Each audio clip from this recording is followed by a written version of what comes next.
if we see any Nigerian soldiers, we should tell them that we are from the. Oh, they told you. They told them. I was told along with my cousins. You see Nigeria Nigerian soldiers that they are going from village to village, killing us. Oh. You understand? That if we must survive, we must deny being Igbo. You understand? So that is what I can tell you as a witness. And of course, the other one is historical. And what is that? You know, I personally have made a video condemning the police officer who told a traveler who came from UK that if you happen to be an Igbo man, I would have detained you. Okay, a lot of people are condemning this man, but this is becoming something unusual because a lot of people at this moment are thinking that the police officer is the problem. I've listened to so many people's analysis, and the policeman is not the problem. Yes, what he said is wrong. We have condemned him. But the policeman is not the problem. The reason why some persons don't like me is because I don't focus on the result of something. I focus on the causes or the cause of something, where the problem started, not the result. Because everything we are seeing today is as like the result of something that happened in the past and what is actually going on. Because if we crucify this man, we not solve this problem. Even though you hang this man that made a statement, shoot him dead, we not solve that problem. Yes, I have condemned him. What he says is totally wrong. Now, even though we say let us start from the police architecture, the present IG of police, is he supposed to be the Inspector General of Police? Why do they resign so many people who are ahead of him, including that Igbo man supposed to be an IG today? Why is Igbo man not the IG today? Who is supposed to be the Inspector General of Police? Why is he not the Inspector General of Police? So if you want to kill that man, if you want to crucify the man, despite what he has done is not good. Okay? Everybody we have condemned him, yes. But let us condemn the root cause of this problem. Children made a statement last 2 years, and they nearly, beheaded him. They were coming for his head. He said, for Igbo man to survive, Nigeria has to be, divided. Nigeria has to break. That was his last statement, he said. For Igbo man to survive in Nigeria, Nigeria has to break. He made that statement not because he himself wants Nigeria to break, no. He made the statement because he has seen that Nigeria is against the Igbos. Yeah. And Igbos are not the first people or the only nationality that are experiencing something like this in the world. In Germany, in London, in so many parts of the world, wherever they see Jewish people, I'm talking about the people in Israel today Israel, okay? Once you mention Jewish people, these Arab extremists, they will not use it here to see you. They will come after you. They want to kill you because you are a Jew. My father told me some stories, okay? My father came from a federal constituency in the United States, okay? He told me so many stories about this issue of Igbos in Nigeria. He told me even how he escaped. But before and after the war, he told me stories of all this kind of hatred and all these things. And I was also listening to this senator representing the town, Senator Nedimoku, who said that while he was growing up, he was told to deny that he's not an Igbo man, for him to secure his life, for him not to be killed. This is the current senator narrating his life story for you. We were told to deny that we are not Igbos so that they will not kill us. It has not ended. Who is supposed to be Nigerian president today? He's supposed to be an Igbo man. Tinubu did not win that election. Whether you drag it from here to eternity, everybody knows Tinubu did not win that election. Okay, the election was rigged, manipulated, and the judiciary stamped it.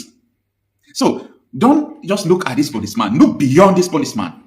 Beyond this policeman, there are a lot of things that people should talk about. Once it is all about Igbos, something different will take place. Look at the kind of money federal government are giving Boko Haram. In the budget of Borno State, they budgeted 12 billion for Boko Haram. Every year budget for Boko Haram. Look at the things that are going on. But someone stood up and said, this nonsense must stop. I have to agitate that my people should be free from all these things. We can't, be in the same marriage with all these extremists with different ideology. He called them Janjaweed. I'm talking about Nnamdi Kanu. He was sentenced to life imprisonment. They took him from Abuja to Sokoto. From Abuja to Sokoto.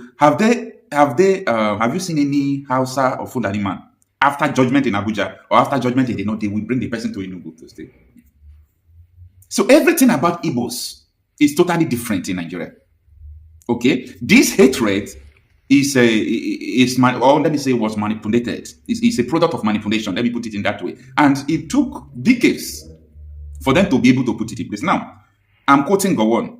He said, if Igbos want to leave Nigeria, he's going to divide some part of Igbos out of them so that they will not have much power. That was where they created all these people from rivers. They created these people from, that they separated them so that they will not have much power again.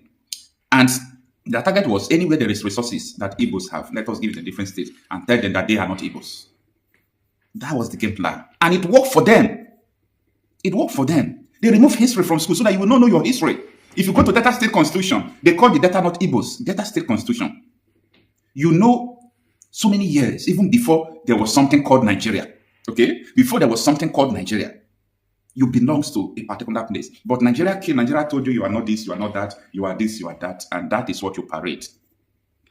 So, Nigeria has an Igbo hate problem. And it's not going to end. This is a generational problem. It's a problem of eternity. Now, back to the issue of whether partitioning or division of Nigeria. I was listening to Senator Sheung from Kaduna State. He was saying that a lot of people who are clamoring that Nigeria should be divided, that Igbo man in Kano is progressing, Igbo man in Sokoto is progressing, Igbo people in Lagos, Abuja, they are progressing. That if they divide the country, you are telling these people who are progressing to come back and just stay in their country. That was where I said, oh, common sense is not common. This man missed the point totally. We are alive now when they divided Yugoslavia. You understand? The partition Yugoslavia, all this Bosnia and Herzegovina, all these countries there. It was a product of Yugoslavia. They divided the country. Do they tell people in Germany, in Italy, because your country has been divided, you have a new country, go back to that place? No, that is not it. Okay? That is not it. So, you see what Sheung is saying? Sheung is saying that if Nigeria is divided, wherever Igbo people are, that they are going to come after them. That is wickedness. That man is wicked. See, okay, let's assume, if they divide Nigeria now, Yoruba people in USA will return home. That is not it. What we are talking about is a territorial integrity, a sovereignty to defend yourself.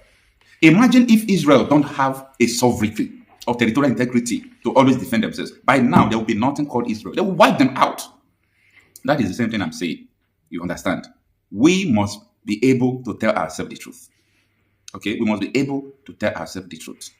And these people have been able to infiltrate a lot of Igbos as well, to be fighting each other, to fight their brothers. And it is working. It is working. So in summary of what I'm saying, I'm just trying to tell you that what the policeman said is wrong, but people should not focus on that policeman. The problem is beyond the police officer. The problem is beyond the police officer. The problem is something that people don't want to talk about. It's an Igbo problem. Nigeria has an Igbo problem. The earlier we realize this, the better for us. And the only way to solve this Igbo problem is that Nigeria should give every nationality, or even though they said they want to divide this Nigeria into 50, okay? Or they want to put this Nigeria into 50 zones that will have territorial integrity. Let them do it. If you want Nigeria to remain one, every nationality in Nigeria must have territorial integrity. They must have their sovereignty. Even though it's partial sovereignty, they must have it. They must have it. If not, we are wasting our time. It is what they call Hainer hypothesis. You are moving something, you are looking for results. The thing is going, coming back. You will never attain the desired result. That is what we are doing. And time is passing. Every day, time is passing. And we think that it is normal. It is not normal. It is not normal. So Nigeria has an Igbo hate problem. It is beyond the police officer that is trending. To a video that is sparking outrage and calls for accountability within the Nigerian police force in this now viral clip. An officer was seen confronting a driver during a stop and search and threatening him that if he were Igbo, he would have been immediately detained. Let's take a look. I'm leaving now, friend. Okay. Sorry? I'll do better to me. I don't have anything now. I don't have anything. I have to give you. I just want to see you are very close to that dog. Is another person or Igbo or I don't get anything, that's why. So I will give you now. Hey, can I have my driving license here? What can I do now? You have my driving license here. I'm recording you. To let you know, I'm recording you right now. So, can I have my driving license? Check your paper and then let's go. Better. Don't shout, leave him. I'm going on record. But I've already told you, you have my paper. My paper is correct. Everything is there. You are with my driving license. I haven't committed any offense. I don't. Okay. Are you okay?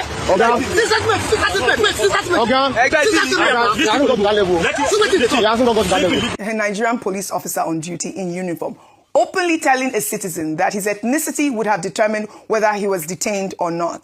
This is not a slip of tongue. that is a window into a mindset. And it is exactly the kind of institutionalized ethnic profiling that erodes public trust in law enforcement. Dr. Bati, your thoughts? Well, first, the Nigerian police force should investigate this. The person was recorded. The identity should not be difficult for the Nigerian police force to establish, because these are the persons who discredit that institution and who, cause division within the Nigerian society. It's called the Nigerian police force. It's a police force for all Nigerians, whether the person is on a highway to Ibadan or whatever highway it is. And the man also spoke Yoruba. Perhaps he's a Yoruba person, now saying that he would slap the person and that he would, would have detained him if he was Igbo. So this officer should be identified and sanctioned. The present Inspector General of Police has been calling for professionalism. And he has been saying during this election season, there will be a lot of professionalism. Now, this is somebody who has to be disciplined. The police force has a disciplinary committee. Number 3 is that during NSAS, one of the demands of the protesters was that all these policemen should be subjected to psychiatric tests. There was some motion in that direction. Some people, I think in the Special Anti-Robbery Squad, they were taken to Abuja. They said they would be, but even if they did at that time, that is a program that should be sustained. We cannot have people with mental health problems on the streets of Nigeria, and you give them guns, and you ask them to check for papers. Absolutely. And it is after a fashion that when Nigerian policemen check all your papers and your papers are correct, they still will not allow you to go. No. In fact, some people have been reported as asking for fire extinguisher. If they don't ask for fire extinguisher, or if you have it, they will ask for that triangular thing. C caution. They call it. They will ask for C caution. Right. If you produce C caution, they may ask for your birth certificate. Birth certificate? Yeah. You have heard that before. Have you not heard this? These people's posts. Right. They will be asking for your bank account. This is really unfortunate. But we have highlighted this video. Yes. And now we have to make sure that the Nigerian police force, take note of these officers. And, there's... Yes, concerning this officer that threatening man over this Igbo ethnicity, we not blame the man, you understand? Because this hatred is beyond all these things beyond the police officer. Not me to start, you understand? We all know, you understand? How this thing start, you understand? So how this thing that during the Biafra, you understand? So many people here, many people here, they many people because of this Igbo issue. You understand? Not to do start. So now let God will help us. You understand? So may they divide this country. So may everybody have their own sovereignty. You understand? Nigeria is better because Nigeria is too big. You understand? No cooperation. You understand? No love. You understand? No love. How country want to move forward? How do you want to look for the country? Country where love no day. Where unity no day. You go there difficult. You go there hard. How is it? Well, this way.